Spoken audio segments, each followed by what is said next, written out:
Good evening. In my case, it is 10:49 p.m. I'm pulling apart my SCX24. I had some scramblers on there, RC four-wheel drive scramblers. Been on this truck for a while, and the bead has broken through and left me with big weird balloons for tires. So I like these, quite grippy.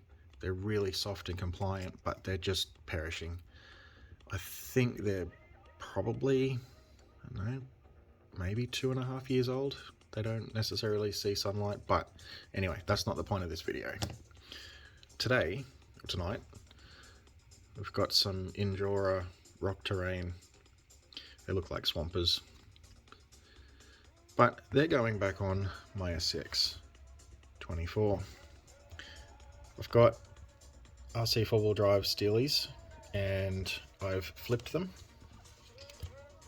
So they're an inside out offset. Actually, there's a good shot of the bead pulling away. Like I can actually, yeah, it's so rotten, so rotten. Just FYI, I've got some custom EPDM rubber inside there. It's a sponge, so a little bit firmer. This truck's quite heavy. There's LED inside here, so I've added like LED flashing. You can see it on the servo there. I've got washers inside the wheels. They do spin freely. They just sort of wedge between the C hub and the hex. That shouldn't be there. That's jammed. Get in there. But yeah, I'm changing out these guys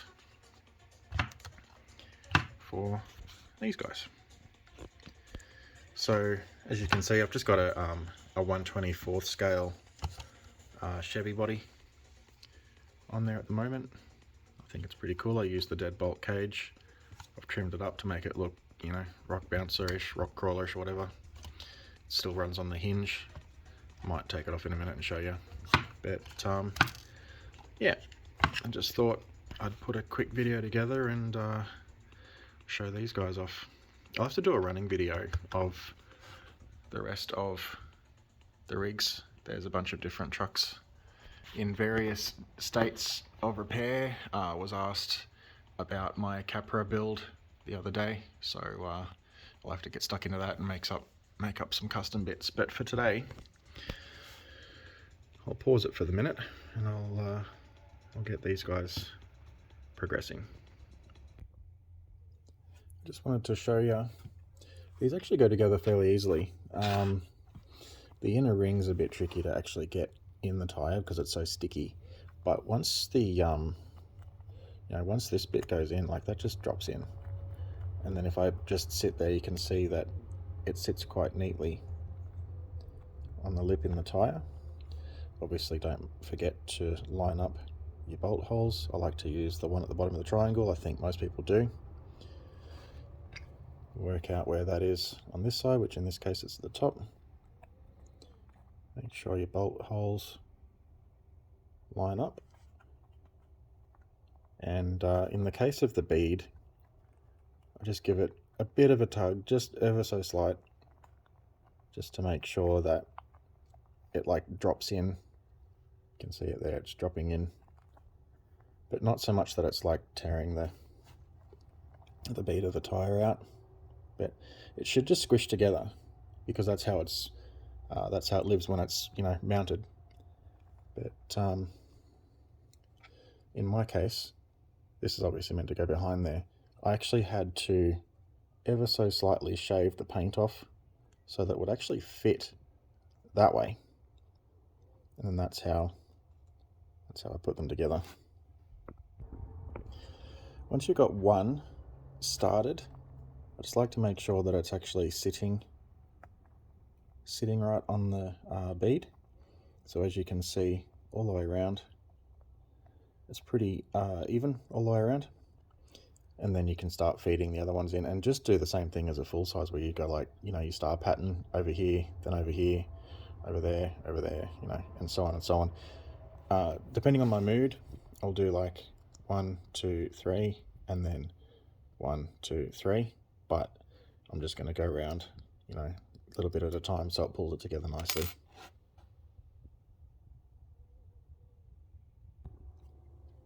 Alright, so I've just put the 6 in. They're not fully cranked down just yet. You can see there's still a little gap between the two halves. Just wanted to show the 6 screws in place, and I can't get that in shot, but as I mentioned, you know, half a turn when my hands work, and then you just do your 6-way star, about half a turn each until they're all the way down. That way you just minimize your risk of stripping out the alloy. Sorry about the hands in the way.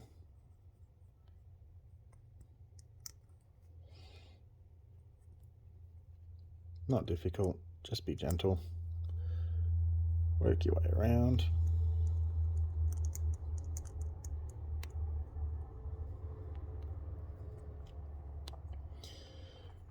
Just while I'm on the channel video, I'm going to be starting a new channel shortly. I'm starting up a new venture, completely different to this one. So just keep an eye out. I'll post a link to it once it's active. But I think people will like to just watch and follow a bit of ASMR type stuff, maybe, but not necessarily what you're thinking. If you're thinking anything, I don't know, just rambling.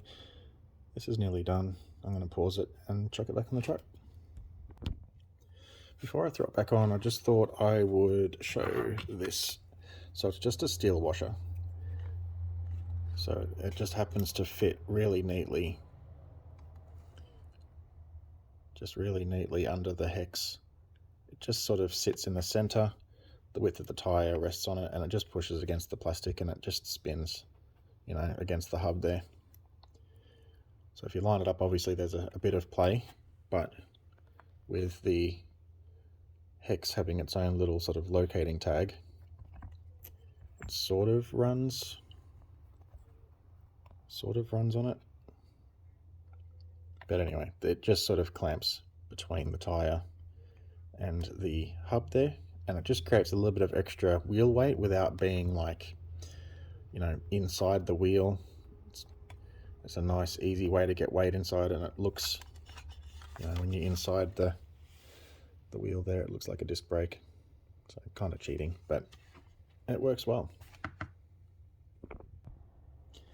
Yep, so it just mounts up. As you can see, it's pushed the bead out nicely. Hasn't actually like squished it out, it's just sitting nicely in the rim. The washer just sits nicely inside the tire.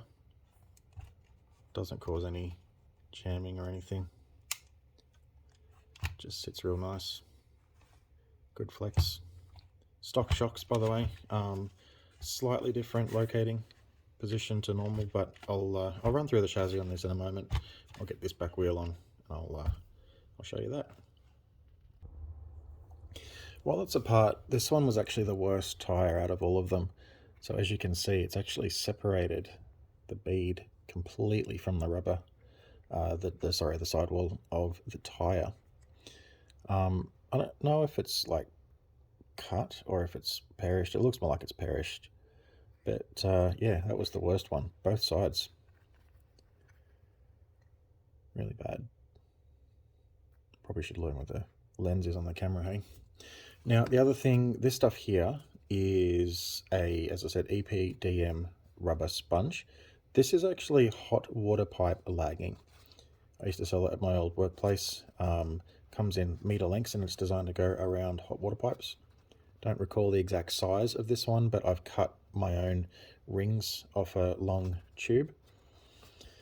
As you can see, it's not as tall as the tire is, but I like that it's wider than the tire because it really pumps it out and gives it a nice fat sort of support stance type shape. Where's the other tire gone? So the Injora tires come with some standard, you know, open cell foam type rings, which when you compare these two together, slightly taller, but you know, mine are much wider. And then as a tire, when you push them together in the bead lock, they're quite skinny, but as you can see, the foam is as wide as the tire is, so it'll give it a nice square beefy shape, and that's how I've got such a chunky sort of appearance on those tires, which I quite enjoy. I like that fat, wider appearance. I'll see if I can jam this in on the film. So I just fold them in half and start pushing them into the bead, and this is failing me miserably, but stretch the bead out, pop them in, just stretch the tire over the top of the foam. All right, and it sort of goes in. As you can see, it's way out around, but then I just like to get either my fingers or my thumb into each side of the bead and just work my way around and center it. Once it's in, doing something along the lines of, you know, squish, squish, squish, squish, and it settles in pretty nicely because it's not full diameter, so it does sit in there quite nice. And then, as I said, this sticks, and it's quite a lot larger than the tire is, so just do your best to like jam it in there, and then peel the tire out from under the ring. I hope that was sort of clear. I know my fingers are in the way, but see in there with the foam, or rubber in this case, there's a pinched bit. Normally I'd freak out and go, no, need to trim that, but it's already squished. It's squished from the scramblers, so it won't give me any grief as far as mounting it goes. I was just checking in here. The ring's sitting pretty neatly in there. And then, as I did before, push this guy in, it will drop straight in. Pretty easy. And then same with the front, or in my case, the back. Line up your holes and get screwing together. So I'll just throw this back on to the stub if it wants to go on. Nope, the pin's half out. Of course it is. Yep. There it is. That's better. I got this little tool with my beadlock wheels. Came from RC4 Drive, as I mentioned before. I've seen a number of people not getting it. I wouldn't imagine being able to undo these without this, because it drops down in between the screws.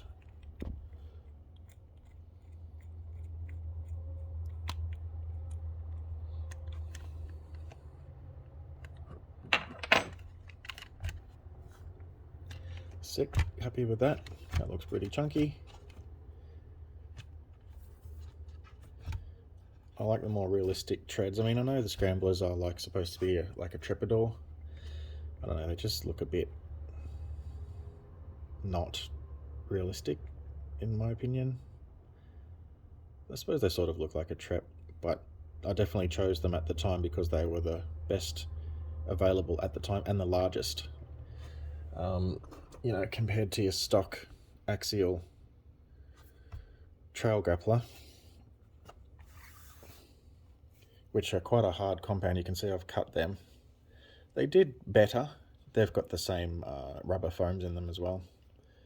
As you can see, they've ballooned out just a little, and that's even on the stock rims. But yeah, so same sort of size to stock, wider obviously, way grippier. These just don't have the same grip factor. They're like, I don't know how to explain it, they're almost dry, if that makes sense, whereas that's definitively rubbery. we'll certainly find out how these go. Give the battery a charge up and run it maybe tomorrow afternoon after work or something. But body wise, let's move this around.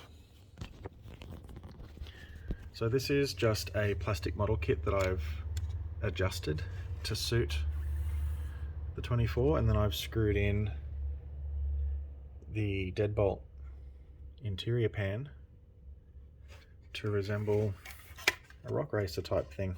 Use the deadbolt cage, cut a couple of holes for the body pins at the back.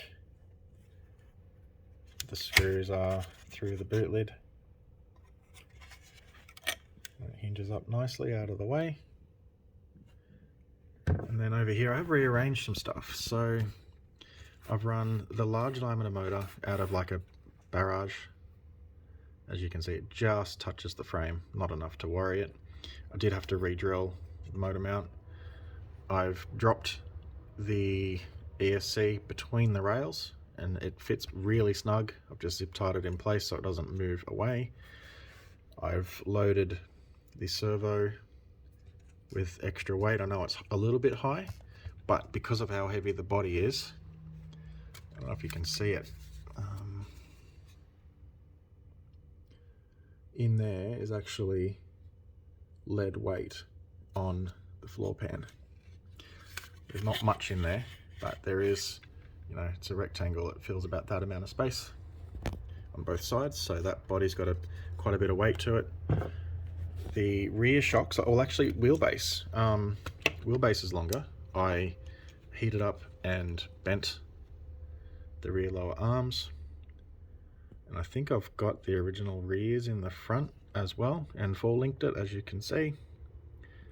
So the push of the axle forward has automatically angled the shocks back, so that's pretty sure that's in their stock location. It's just that the axles move forward, which gives it the angle. And the rears are actually, I think it's the same reason, because I've lengthened the wheelbase. That's why the rear shocks are on such an angle. I tried to put solder in the reservoirs just to try and keep a bit of weight down low, but it didn't really work.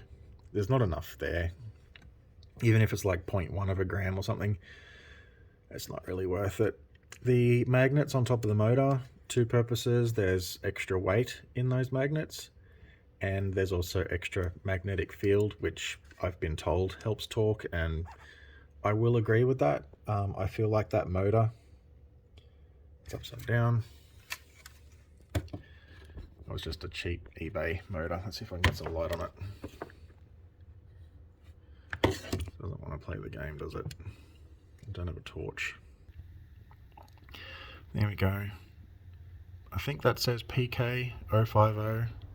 Pretty sure it's an 050 motor. But yeah, it was the same as the barrage, however you say that, GT I think it is, maybe. But it was literally just the cheapest one I could find on eBay. That was that particular size. And I did have to rewire it. I had to reverse polarity at the motor. I just used the original motor wire, didn't worry about the one that came with it. And I think you can also see that I have actually reversed the skid as well. I've got the motor around facing forwards. I don't remember exactly because it was a while ago that I built it, but it climbs well. It's got good articulation, I feel. Battery is in a good spot, just held there with the single strap, doesn't move. Body sits on it nicely. Yep, got good flexi. And it does unload a little bit because of the shock angle at the back. But like, you know, when it comes to climbing, it'll pretty much rest. Yeah, there it is. It pretty much rests quite happily on its butt. So it gets at a good angle. Forward weight obviously doesn't have a bumper, so it'll go right over. But same thing, like tipping points like Where is it? There. Yeah, not bad. I'm pretty pleased. It's a good performer. I'll get it out on the rocks and show off the tyres next time, I think. Thanks for sitting and listening to my dribble. If you like these videos or this style of video, comment, let me know. Communicate with me, talk to me, you know, all of those cool things. Thank you for watching. I'll see you later.